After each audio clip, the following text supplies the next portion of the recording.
Hello and welcome. In this lecture, we are going to talk about Ansible control and remote server requirements. Ansible control server on premises or in the cloud. Ansible remote server on premises or in the cloud. In Ansible control server in cloud or remote, minimum we need a Python 2.6 plus. In Linux, Unix or Mac, Windows family not supported except Windows subprocess. In Ansible remote server in on-premises or in the cloud, we need a minimum Python 2.5 plus SSH enable on any port, you know, and either that one service users which is passwordless or with a password, and in case of a Windows, remote PowerShell need to be enabled.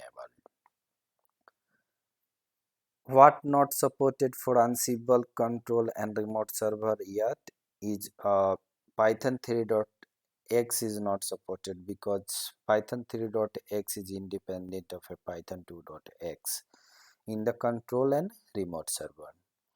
Ansible control server and remote server requirement, and if you see that if you have like going to configure the environment, so you need a one Ansible control server or like more than one. It's all depend on that in your infrastructures.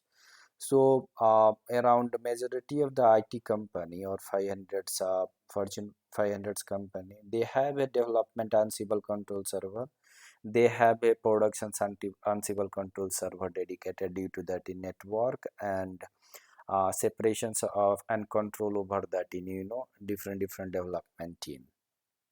So just talk in generic Ansible control server which admin users or release manager or build tools is connecting, and then the all code is like in full form that in any source repository, and in remote server where we have an n number of development server, n number of QA server in on premises, and in UAT and productions we have into that in cloud.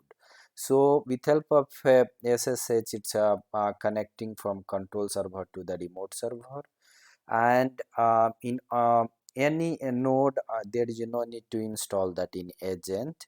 So just need SSH connectivity or like in WinRM. So that's all about in this lecture, and thanks for watching.